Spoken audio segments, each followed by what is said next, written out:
warahmatullahi wabarakatuh. Selamat pagi Bu Fit dan juga rekan-rekan mahasiswa PPG sekalian. Nah, izinkan saya untuk menjelaskan poster yang sudah saya buat. Yaitu, saya mengusung tema mengubah teacher center learning menjadi student center learning dengan discovery learning.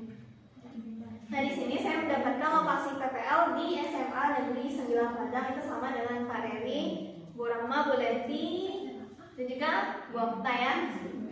Nah, di sini untuk dosen PL-nya sendiri itu dibimbing oleh Bu I, dan juga untuk guru pamongnya Bu Iswi Widarti. Nah, Ibu Iswi ini dosen yang cukup muda dan juga bisa berbaur dengan siswa-siswa, dan juga untuk penggunaan teknologi sendiri, Ibu ini sudah cukup bagus dibandingkan dengan rekan-rekannya yang lain gitu ya. Rekan-rekannya yang lain itu masih menggunakan kebanyakan metode ceramah karena ibunya juga sudah hampir-hampir pensiun, dan juga ada yang sudah pensiun ya. Kemudian untuk masalah sendiri saya mengangkat tema berdasarkan observasi yang sudah dilakukan pada 25 Oktober, yaitu apakah peserta didik antusias pada proses pembelajaran, kemudian apakah peserta didik terlibat aktif pada proses pembelajaran, bagaimana cara guru berinovasi, bagaimana merancang pelaksanaan pembelajaran berdasarkan profiling karakteristik peserta didik di kelas 11F Moving Class. Nah, kelas 11F Moving Class ini di SMA 9 sendiri itu tuh ada 4 mata pelajaran pilihannya. Itu tuh ada di kelas Selasa dan juga kelas Kamis.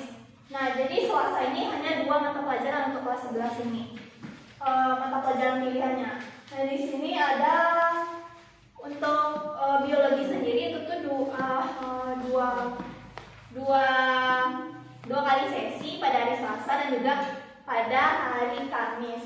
Nah, untuk 1 kali sesinya itu 5 jam pelajaran.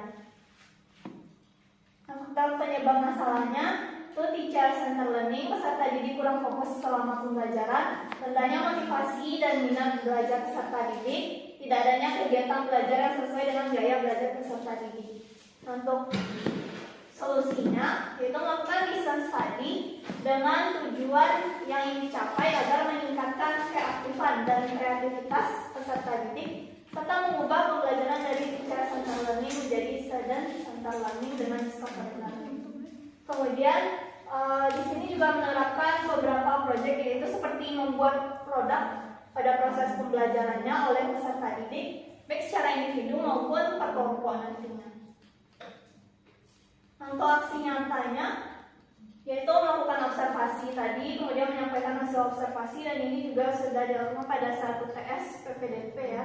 Kemudian berkoordinasi untuk mencari solusi, yaitu dengan melakukan lisan study yang melibatkan guru pamong, DPL, dan juga rekan sejawat PPL PPG.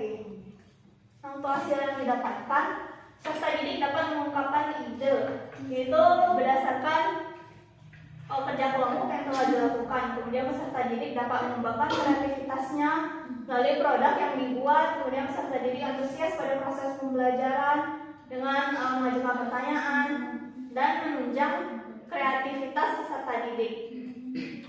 Kemudian mengubah teacher center learning menjadi student center learning, di mana peserta didik itu terlihat lebih menguasai kelas daripada gurunya. Jadi guru itu hanya mengawasi dan juga nantinya memberikan penguatan materi.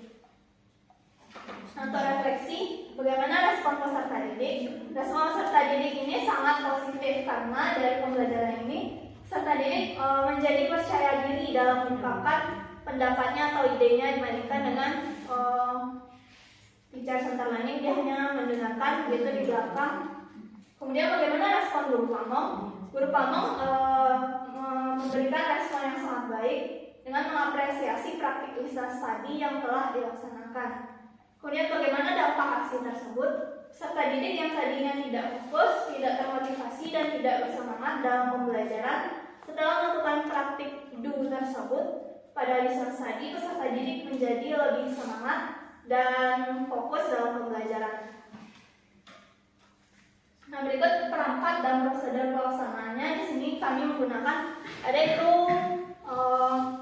Mentimeter untuk asesmen diagnostik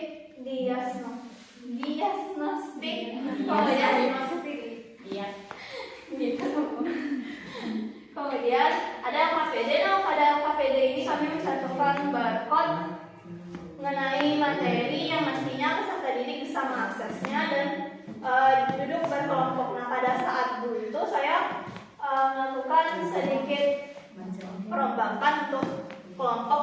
Itu biasanya peserta didik kelompoknya hanya itu saja. Nah, pada saat dulu ini saya merombak dengan saya sudah menyiapkan HVS dan juga sudah saya beri nomor menjadi 6. Jadi kemudian peserta didik saya suruh memilih kertas tersebut, kemudian peserta didik ambil. Nah, itu kan dapat kelompok baru atau yang sudah teracak, jadi tidak kelompok yang lama lagi. Kemudian untuk kertas itu ada dua sisi. Yang sisi pertama itu tuh untuk saya menayangkan video itu berupa motivasi. Nah, peserta didik menarik kesimpulan yang bisa diambil dan dipelajari sehari-hari, gitu ya. Kemudian untuk sisi kedua itu tuh saya suruh peserta didik itu untuk menuliskan jawaban yang telah dia lakukan di papan tulis, karena saya menayangkan ada sebuah pada materi tersebut ada sebuah soal yang saya berikan, saya tayangkan melalui PPT. Nanti peserta didik menuliskan jawabannya. Itu penentuan jenis kelamin pada mamalia, aves, gitu ya. Kemudian untuk modulnya dari discovery learning ini ada stimulasi, problem statement, kemudian verifikasi, kemudian generalisasi, kemudian kegiatan penutup. Baiklah, sekian yang dapat saya sampaikan. Saya tutup wabillahi taufiq wal hidayah. Wassalamualaikum warahmatullahi wabarakatuh.